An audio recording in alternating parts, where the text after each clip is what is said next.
Welcome to the Recovery Rockstar Show. My name is Melinda White. I am a person in long-term recovery, and what that means to me is that I haven't had to use alcohol or drugs since December 28, 2011.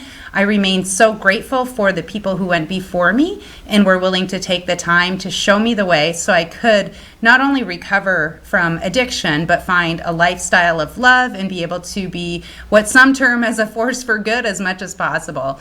I just want to remind viewers that Narcan, also known as naloxone, is an overdose drug reversal kit and is readily available. It continues to become more and more available throughout the state of Vermont. We even have a vending machine in Johnson, Vermont, thanks to Dawn and Greg and Jenna's Promise, and I'm hoping to see some in this area soon. If you are interested in getting Narcan, there are a number of pilot sites. You can just review the Vermont Department of Health website and look for a pilot site near you. So it has been a little while since we've done a recording. I'm extremely excited for the guest that I have today. I'm biased because I love her dearly, both personally and as a person in recovery, and have known in my heart that she'd be on the show someday, and it was just a matter of the right timing, and it looks like today is the day. So I'm going to ask you to help me to welcome Kate Blouin to Recovery Rockstar. Thank you for being here, Kate. Thanks for having me. So we're going to just go through a little bit of your journey, and if you'd be willing to tell me what life was like for you as a young person, like where did you grow up and what did that look like? I grew up in Vermont, central Vermont. I have a lot of family. I have a big family up here in northern Vermont, but I grew up in a little town with a floating bridge. That's what we're known for. And I had a pretty good childhood. I'm the oldest of three, and I played a lot of sports. Mm-hmm. I was a varsity player for most of my high school career in soccer, in softball and basketball, and moving and physical activity was a big outlet for me. Awesome. So when was the first time you ever touched any substance or had a substance on your radar? I was 13 years old. 13, okay. Yeah, and what did that look like? Was it in school that you learned or had friends that? I had a close group of friends, and we kind of experienced and did things together, and we decided to smoke pot. Smoke pot? Yeah. Which is kind of common. A lot of Yeah. times when I ask people, that tends to be the first, alcohol or drug. Ends up being marijuana in the high school years and for experimental reasons. So what did it look like between the first time you used and then, say, come graduation time? Were you finding yourself using more, or was it still more experimental during those ages? No, I think something with using at a young age, I had some kind of relief. I would say I was also a pretty anxious kid. So looking back now, like exercise and movement helped me be less anxious. And when I started using, I had this relief from it. And it became pretty quick that I was using on a regular basis. Got it. Almost daily. So it helped you feel more comfortable, like socially, as well as maybe feeling good in your own skin. And it's interesting how I feel like so many of us as humans are just born in that way, that we feel like we're not good enough. Right. And it's like, well, who's the scorekeeper? Right. And yet we reach outside ourselves to feel a little bit more comfortable. Definitely. I feel like I always had pressure to be good at things, whether that be external or internal. I just wanted to do better. It was really hard on myself. So the using, and by the time I was a senior, I was drinking pretty regularly, and I had experimented with other drugs during that 9th to 12th grade year. Got it. Would you define yourself as somebody who could be called a perfectionist? Oh, yes. Common for people who struggle with addiction. Yeah. Yep. Yeah. It, I think I probably was judged by others, but I was always judging myself the most, and that was hard. Yeah. It's hard you can't turn it off because you're always there. Right.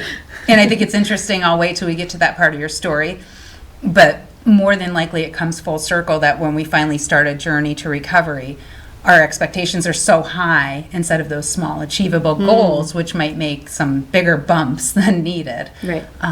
So what did it look like after you were done school? What did your life look like in your 20s? Well, I went off to college. Honestly, I didn't want to, but I did. Yeah. I had an opportunity to go to school in Vermont, and I did that. And I my situation. Not everybody in their 20s has kids, but I had kids at a young age. So I graduated from college and immediately became a mom. And I would say I used throughout my college career. I worked in nightclubs. I worked in places that I needed to stay up a lot and stay up through the night. So I would use primarily alcohol, but other drugs sometimes to enhance the alcohol effect, to be able to kind of function. So I thought was functioning. Right. So it sounds like you almost had one of those, the smorgasbord of, I need a downer for this, I need an upper for this, I need this to help me be calm, cool, collected. Yeah, and that's another thing is often, do you feel that you were chasing the effect versus enjoying the taste of a drink?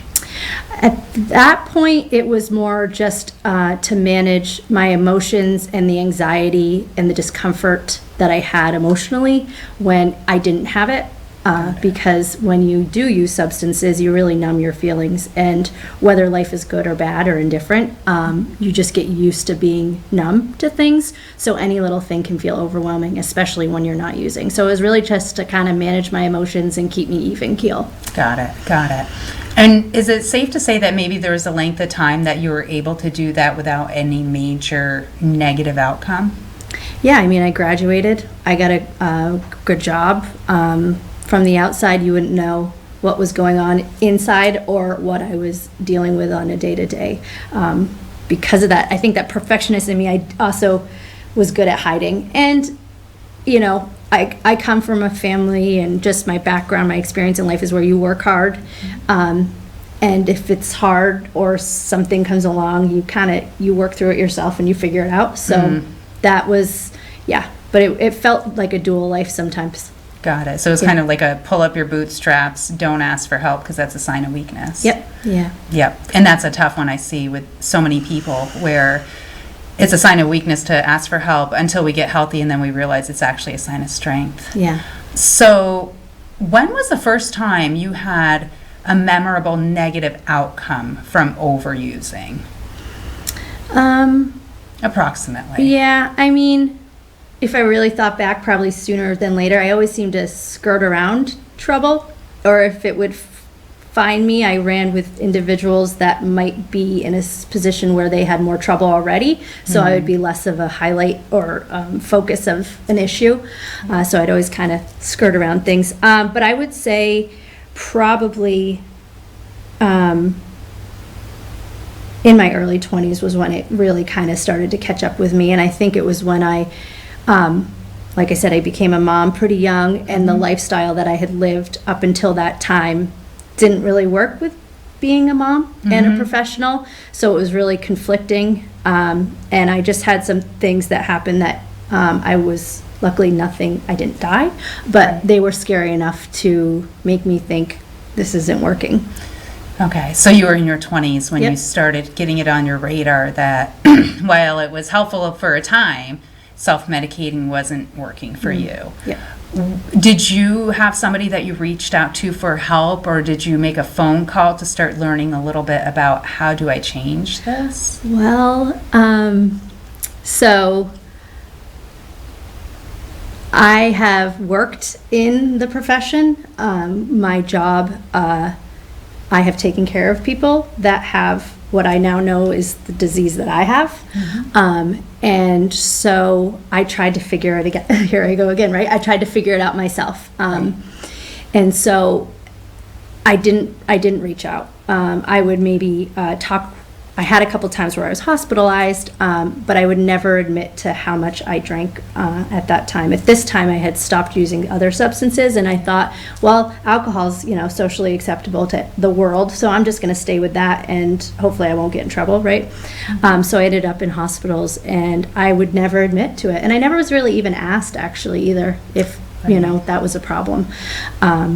So for me, yeah, reaching out wasn't. But I would say people started planting seeds. When I worked at Maple Leaf Farm a long time ago, and there were people there that I was close with, professionally and personally, and they would say, well, maybe you might want to look at that, or isn't that interesting, and how'd that work out for you? Things like that I didn't want to hear, you know, and I just brushed off and then, you know, go back to work. But people were trying to help me.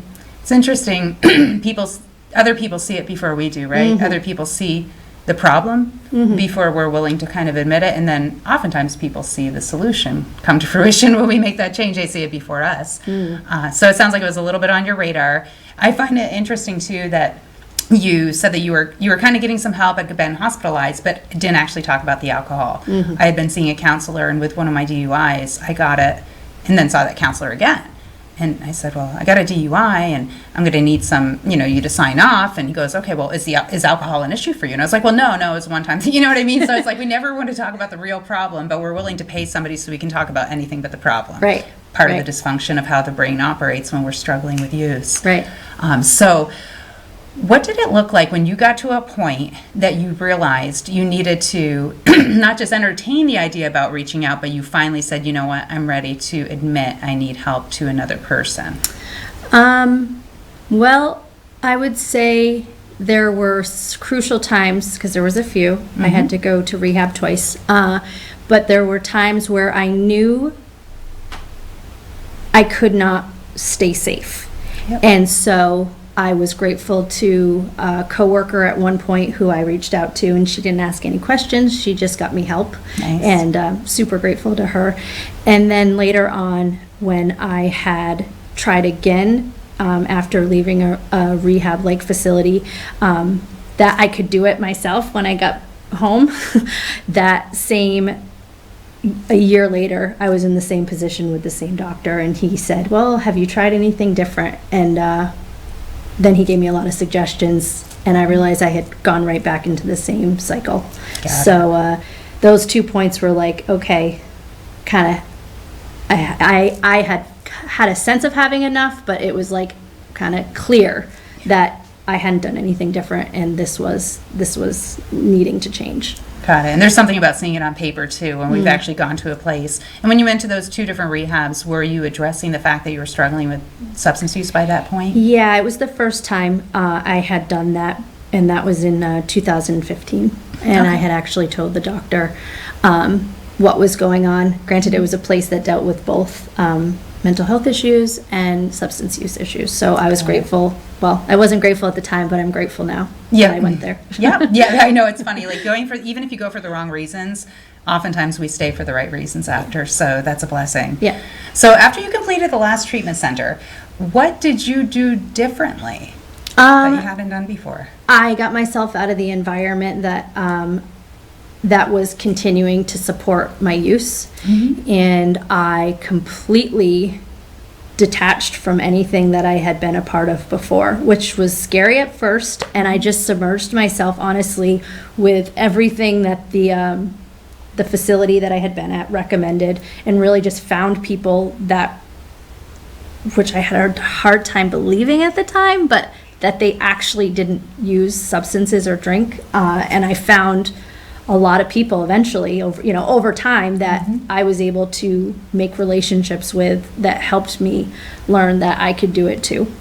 So it's interesting. I want to dig in that a little bit and unpack it. So sounds like before you went to treatment and then followed some of those recommendations after, were you feeling alone or isolated with your addiction? Yeah, definitely. Because my addiction is a disease, right? So it's a vicious disease because it tells you don't have a disease. Right. And so the more shame that you build around your behaviors or your actions, like things I would do when I was using, I would not do today, right? Because so the shame around that, it kept me more and more isolated. I didn't want to be around my family. I didn't want them to know what I was going through. And quite frankly, I didn't want people that cared about me to know how bad it was, because again, then I would be letting people down and letting myself down. Right. Again, back to that, when I think others think poorly of me, I'm thinking like 10 times worse of myself. And so it just kind of keeps closing off more and more and more of the supports that you would naturally have. Right. So it sounds like being a people pleaser you physically isolated yourself. And then emotionally, did you feel like people wouldn't understand? Yeah, or that, or they wouldn't understand, or that, like, how'd you get like this? Or, you know, like, how are you here? Like, you have all these wonderful things in your life. Why would you want to do that? You know, and that, even though people say those things out of love, or you know, the things that we might do when we're active is just so hurtful to people. It's hard to explain that it's the disease and it's not you. And I appreciate that you said that, because I think that's a common thing that when I'm talking to people as well, there's that point we're at where people are saying, well, you have a great life, you have a great family, you can have a great job, like, why, just don't use. Like, that's all you have to do, like, just don't use and everything will be great. And I remember going through that myself and agreeing, which was so frustrating, because I know they're right, absolutely know they're right. I just don't know how to not, right? Because then all of a sudden our biggest coping tool is taken away. We've made more wreckage in our addiction, so how do we fix that, right? So what did you find to be helpful for you when you started navigating a new lifestyle? You did mention, like, the changing people, places, and things, which is huge, and it's not easy, right? No. Not easy. So what did you do? Like, what did a typical day look like for you in the earlier part of your recovery? I would say, you know, people would say things to me like, you need to protect your sobriety and your recovery to the extent that the time and effort that you put into that should be the same as it was when you were using. And that was, like, very eye-opening because it was like, okay, I had the skill, right, to focus on how to make myself feel better. So if I just use that, whether that be connecting with other sober people, working on going to therapy, like, there's been so many things that have been added to my toolbox to help me stay sober. But I would say that was rearranging. So that came first. It didn't matter. I have kids, I had commitments, I was a single mom at the time. So I had all the reasons not to make it a priority, but it was just being reminded, you need to put as much time into your sobriety as you did your disease. I think that's a common messaging too that a lot of people get. I remember getting that, you know, when I thought I was encouraged to go to at least, you know, whether it's a 12-step meeting a day or a counseling session or something that's conducive to recovery at least every day. And for a while there was that thought of, well, I don't have an hour, and then you have travel time, I don't have an hour and a half a day, and it's like, well, hold on a second, I had, you know, 20 hours a day to either be using, chase what I need to use, try to pick up the pieces and hide when I've been using, or even just the obsession of it. And I love that you mentioned that, because we as people in recovery want to continue helping others and hear that often, well, I don't have time for all this. And it's like, well, if your job is more important than this piece of your recovery, you're going to lose it. If this relationship is more important, if whatever it is, right, anything you put in front of your recovery. So what did it look like the first couple of years in your recovery? Like that first year and that second year, what would you say was the biggest challenge and the biggest blessing? And let's start with the first year. So the challenge, I think, was staying the course of, you know, your emotions catch up to you once you stop medicating with substances. And so staying the course, even though it didn't feel like things were getting better. And you mentioned earlier, like, other people seeing you feel better, right? So I didn't see it, but they were seeing it. Yeah. So those people encouraging me to keep doing what I was doing, even if things were hard, really that just keep showing up. Stay connected. The disease always wants to isolate you. And so for me, it was like the opposite of being isolated was being connected with other people. So even if I didn't want to go do something, that meant I had to do it like double the amount of time. So I think relearning life, relearning how to do a lot of things, you know. People might think I have my life together, but I was having to, like, remember how to grocery shop. What's the priority for grocery shopping? Cooking, like, you know, sleeping. I mean, just really basic things that I forgot how to do. And I remember, I think about too, just people, like talking to people on the phone, like knowing people that have been there and are out of it is like, even when they say things that drive you like maybe crazy, or you just feel like, are you kidding me? You said that to me yesterday. I still feel like this today. But just keep doing it. Yep. And I laugh too, because I remember feeling so overwhelmed going in a grocery store because there was so many options, and it had been so many years that I would put any attention on grocery shopping because I'm not going to spend drug money on groceries, right? So it's like, it's those basic things that we used to know how to do, but relearning it. And now let's fast forward a little bit into, what does your life look like today? Well, like I said, I got sober in November 2015. So my life today is pretty full. Yeah. Really full. I work, I never stopped working. I might have like reduced my schedule and things like that, but I work, in the community. I, try to connect with as much recovery-based support as I can. I have a spiritual life, which, even saying that out loud, I would have never thought I would be somebody that says that, but it's been a blessing to have a connection with something that's bigger than myself. Because for so long I thought I had, like, it was me, myself, and I to figure things out. So, I do things that support and enhance my spiritual life. I try to help other women. That's a big thing right now. I'm really trying to, I've learned through recovery that there's still fear. Yeah. The fear of the unknown, the fear of things being the same, the fear of change. So I still can live in fear, right? But I've just learned, I can sit here now and appear this way, but if you had known me back then, like, it's truly a transformation in my life.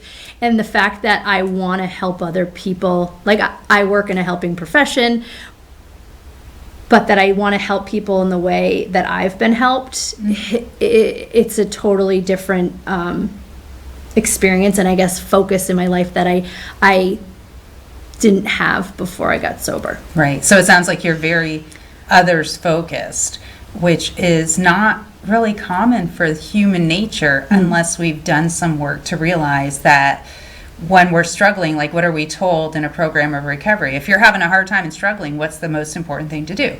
Go help somebody else. Yeah. That's not our first thought, right? It's just, we know through practice, right? The faith in doing. And I love how you were mentioning too, how, you talk to somebody for guidance and then the next day you talk to them and it's like, gosh, you just said the same thing yesterday and I'm not feeling different. And yet oftentimes we're given actions to take and then those feelings or emotions do eventually follow.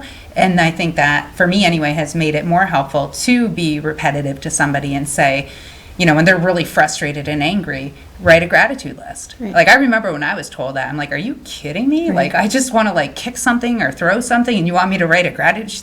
You don't have to be happy doing it, just write it. You can write it ticked off. And it's like, that's a whole new mindset, like, to take those right actions, even if I'm not feeling it, but by doing it, those feelings often follow, and then we get it, and that's why we tell others. Yeah, I'm thinking about how, like, my compulsion to pick up, right, was an action that was so beyond my control. And so when you stop, that action piece is huge, and you don't realize how much when you the move a muscle, change a thought feeling, like, right? So if I do something, it's a physical thing, it's tangible, and then I can move on to the next thing. That has been huge in my recovery. Yeah, and I love that. And you mentioned that earlier too, that even in your younger years, that being active was really important to you. And I think that, when I look at some of the healthy things for people in recovery, exercise is such a huge one for that reason, because we can change our brain chemistry without using a substance, and that's one of the few healthy, natural ways to do it, right? I think there's always a balance, because you're bringing up something that I remember from my early recovery, is that I would run so much, so frequently, that I actually hurt my hip. So I had to remember, but it was a good reminder to slow down. And anything, for me, I've learned I want more, even when something can be good. So having that balance. And so, you know, I was thinking about action too, and just another example of that is I had lost a home in my addiction, and you know, I truly thought that I was not a good, you know, I lost this home for my kids, right? And so that was not a good thing, and that I'd never be able to own a home again. And you know, I was able to do that in recovery, and you know, to think where I came from and that could happen again. And that's another thing I've been really, in terms, like the disease makes us selfish. And so I've been able to realize that by taking those actions away from being within my disease, I've just been able, I don't even know how to say it, but I've been able to realize like it really can, things really can change. And like from one thinking that I would never own a home again to then owning a home again, it's like it did happen, right? But in the day-to-day, you know, hitting a roadblock, it was like it's not going to happen, but then it did. And I think when you're in recovery in your first years, it's like that, just to keep trudging, to just keep doing it, because even if you can't see the change, it's going to happen if you keep doing it. I love that you said that too, because I think that, you know, we learn when we're in recovery that the focus is just on not picking up, doing the next right thing. It's not on getting your credit score better, enhancing your relationships, and yet those are byproducts of working through the process of just being a better person every day. So I love that you brought that up, because I think for you and many people I talk to, you know, having been in recovery, we have families, relationships, homes, like all these beautiful things. And at the same time, somebody who doesn't know us or know that we have a past would just think, oh, they've always had that. And it's like, no, that hasn't always been there. So in our last less than a minute, what would be one thing that you would want to tell somebody who's listening who might be struggling? I think I would want to say, don't give up hope, and that even if you don't think you can do it, just keep trying. Just keep trying, and that there's always somebody that will be there. If you just keep going and trying to find supports. You know, people want to help. People want you to have a better life. Yeah. So, and it can happen. Awesome. Thank you so much for being on the show, Kate. You're such a joy, a sunshine, a bright light, and I'm so grateful that you're willing to do the show. I encourage listeners to look up the Turning Point of Franklin County website or any recovery center near you. There are 12 recovery centers in the state of Vermont. We're super blessed in the state to have wonderful resources. If anybody's struggling, please don't hesitate to reach out for help. As we often hear, if there's a name for it, somebody else has done it, so you're not alone, you're not unique, and there's somebody that can walk you through it. So that's it for today. Looking forward to seeing you all the next time on Recovery Rockstar. Have a good day.